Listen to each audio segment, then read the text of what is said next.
الحمدللہ وحدہ والصلاة والسلام علی من لا نبی بعد اما بعد اعوذ باللہ من الشیطان الرجیم بسم اللہ الرحمن الرحیم وَلَقَدْ صَرَّفْنَا فِي هَذَا الْقُرْآنِ لِلنَّاسِ مِنْ كُلِّ مَثَلٍ وَكَانَ الْإِنسَانُ أَكْثَرَ شَيْءٍ جَدَلًا وَمَا مَنَعَ النَّاسَ أَن يُؤْمِنُوا إِذْ جَاءَهُمُ الْهُدَى وَيَسْتَغْفِرُوا رَبَّهُمْ إِلَّا أَن تَأْتِيَهُمْ سُنَّةُ الْأَوَّلِينَ أَوْ يَأْتِيَهُمُ الْعَذَابُ قُبُلًا وَمَا نُرْسِلُ الْمُرْسَلِينَ إِلَّا مُبَشِّرِينَ وَمُنذِرِينَ وَيُجَادِلُ الَّذِينَ كَفَرُوا بِالْبَاطِلِ لِيُدْحِضُوا بِهِ الْحَقَّ وَاتَّخَذُوا آيَاتِي وَمَا أُنذِرُوا هُزُوًا صدق اللہ العظیم۔ اللہم صلی علی محمد وعلی آل محمد کما صلیت علی ابراہیم وعلی آل ابراہیم انک حمید مجید۔ اللہم بارک علی محمد وعلی آل محمد کما بارکت علی ابراہیم وعلی آل ابراہیم انک حمید مجید۔ ہر قسم کی حمد و ثنا اللہ وحدہ لا شریک کی ذات کے لیے، کروڑہ درود و سلام امام الاولین والآخرین جناب محمد الرسول اللہ صلی اللہ علیہ وآلہ وسلم کی ذات اقدس پر۔ مختصر حمد و ثنا کے بعد گزشتہ آیت کریمہ میں وَرَأَى الْمُجْرِمُونَ النَّاسَ فَظَنُّوا أَنَّهُمْ مَوَاقِعُوهَا وَلَمْ يَجِدُوا عَنْهَا مَصْرِفًا کہ مجرم دیکھیں گے جہنم کو اور گمان کریں گے کہ ان کو پھینکا جائے گا، وَلَمْ يَجِدُوا عَنْهَا مَصْرِفًا اور ہرگز نہیں ہے ان کے لیے کوئی راہ فرار۔ اب اگلے رکوع کی ابتدا ہے۔ اللہ رب العالمین فرماتے ہیں وَلَقَدْ صَرَّفْنَا، اور البتہ تحقیق پھیرا ہم نے، فی هذا القرآن اس قرآن میں، للناس لوگوں کے لیے، من کل مثل ہر قسم کی مثال، وَكَانَ الْإِنسَانُ اور تھا انسان، اکثر بہت زیادہ، شیء ان چیزوں میں، جھگڑا کرنے والا۔ وَمَا مَنَعَ النَّاسَ اور ہم نے نہیں منع کیا لوگوں کو، أَن يُؤْمِنُوا یہ کہ ایمان لائیں، إِذَا جَاءَهُمُ الْهُدَى جب آ جائے ان کے پاس ہدایت، وَيَسْتَغْفِرُوا رَبَّهُمْ اور معافی مانگے وہ اپنے رب سے، إِلَّا مگر ان یہ کہ تَأْتِيَهُمْ آیا ان کے پاس سنت طریقہ اولین پہلے لوگوں کا، او یأتیہم العذاب قبولا اور آئے گا ان کے پاس عذاب قبولا گہرا۔ وما نرسل المرسلین اور نہیں بھیجا ہم نے رسولوں کو، الا مگر مبشرین خوشخبری دینے والا، ومنذرین اور ڈرانے والا، وَيُجَادِلُ الَّذِينَ كَفَرُوا اور جھگڑا کیا ان لوگوں نے جو کفر کرتے تھے، بالباطل باطل طریقے کے ساتھ، لِيُدْحِضُوا بِهِ الْحَقَّ تاکہ مٹا دیں وہ حق کے ساتھ، وَاتَّخَذُوا اور پکڑا آیاتی میری آیات کو، وَمَا أُنذِرُوا جو ڈرانے کے لیے بھیجی تھی، ہُزُوًا مذاق۔ ان آیات کریمہ میں اللہ رب العالمین نے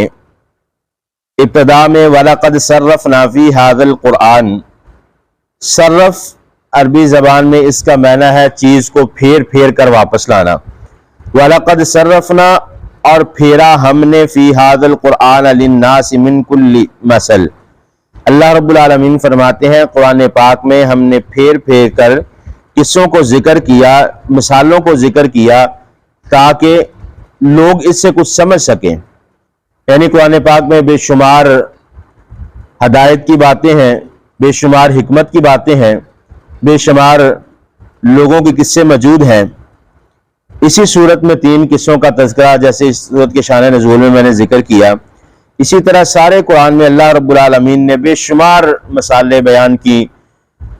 کہیں اصحاب القریہ کی، کہیں بستی والوں کی، اور کہیں اللہ رب العالمین نے 2 لوگوں کا قصہ ذکر کیا جن کو باغات عطا کیے گئے۔ اسی طرح بے شمار قصے جو اللہ رب العالمین نے بار بار ذکر کیے تاکہ لوگ اس سے ہدایت لیں۔ وَكَانَ الْإِنسَانُ أَكْثَرَ شَيْءٍ جَدَلًا اور اکثر جو قصے ہیں وہ ہم یہی سمجھتے رہے اور اس بات پر جھگڑا کرتے رہے کہ وہ ہمارے لیے نہیں ہے، حالانکہ قرآن انسان سے مخاطب ہے، اللہ کی کلام ہے، اور یہ قیامت تک آنے والے ہر فرد و بشر کے لیے قرآن اس کے ساتھ مخاطب رہے گا۔ وَمَا مَنَعَ النَّاسَ أَن يُؤْمِنُوا، اور اللہ رب العالمین فرماتے ہیں کس چیز نے ان لوگوں کو منع کیا کہ جب یہ کہ ایمان لائیں اور جب ان کے پاس ہدایت آ جائے، یعنی پچھلی آیت کریمہ میں جو اللہ رب العالمین نے مثالیں بیان کی ہے ان کے بیان کرنے کا مقصد ہی یہ ہے کہ لوگ ہدایت پر آ جائیں، صراط مستقیم پر آ جائیں۔ اِذْ جَاءَهُمُ الْهُدَىٰ، جب ان کے پاس ہدایت آ گئی، وَيَسْتَغْفِرُوا رَبَّهُمْ، اور ان کا کام تو یہ تھا کہ یہ اپنے رب سے اپنے گناہوں کی معافی مانگ لیتے، ہدایت پر آ جاتے، ایمان لاتے اور اپنے اللہ سے اپنے گناہوں کی معافی مانگتے۔ إِلَّا أَن تَأْتِيَهُمْ سُنَّةُ الْأَوَّلِينَ، بلکہ کیا یہ انہوں نے کہ ان کے پاس جو پہلے لوگوں کا طریقہ تھا، جب ان سے پوچھا جاتا کہ تم ان بتوں کی عبادت کیوں کرتے ہو، تو یہ کہتے کہ ہم نے اپنے بڑوں کو، اپنے پہلوں کو دیکھا کہ وہ ان کی عبادت کرتے تھے، جبکہ ہدایت ان کے پاس آ چکی تھی، قرآن ان کے پاس آ چکا تھا، اللہ رب العالمین نے طرح طرح کی مثالوں کو بیان کر کے ان کو سمجھا دیا تھا، اس کے باوجود انہوں نے پہلے طریقے پر عمل کرنے کی کوشش کی۔ او یأتیہم العذاب قبولا، اور یا ان کے پاس عذاب آئے جس کو یہ قبول کرنے والے ہیں۔ قبول قبیل کی بھی جمع ہے، یعنی قبیلہ، یعنی ایک نہیں زیادہ لوگ اس کو عذاب کو قبول کرنے والے ہیں۔ وَمَا نُرْسِلُ الْمُرْسَلِينَ، اور اللہ رب العالمین فرماتے ہیں ہم نے کسی بھی رسول کو نہیں بھیجا مگر مبشرین، جو خوشخبری دیتا جنت کی کہ تم نیک عمل کرو گے، تمہارے لیے اگر اچھائی والے عمل کرو گے یہ خوشخبری ہے تمہارے لیے۔ اور پھر اللہ رب العالمین نے فرمایا وہ منذرین، ڈرانے والا، یعنی اگر تم گناہ کرو گے، صراط مستقیم سے بھٹک جاؤ گے تو یہ راستے صراط مستقیم سے ہٹ کے جہنم کے راستے پہ چل پڑو گے تو تمہارے لیے اس طرح کے عذاب ہے، یہ فلاں فلاں چیز ہے۔ وَيُجَادِلُ الَّذِينَ كَفَرُوا، اور جھگڑا کیا ان لوگوں نے جنہوں نے کفر کیا، بالباطل، کفر کرنے کے ساتھ ساتھ یہ جھگڑا بھی کرتے رہے، اللہ کی آیات کو جھٹلانے کے ساتھ ساتھ یہ جھگڑا کرتے رہے، بالباطل لیدحضوا بہ الحق، اور جھگڑا باطل چیزوں سے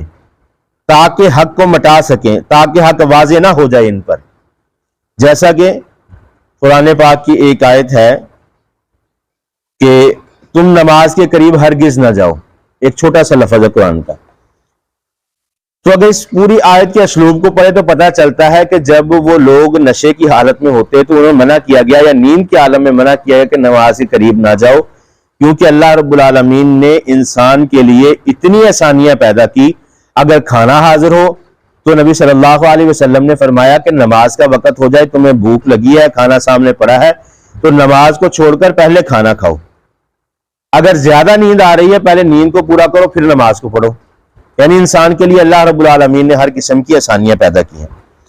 مگر انہوں نے باطل طریقے کے ساتھ حق کو مٹانے کی کوشش کی۔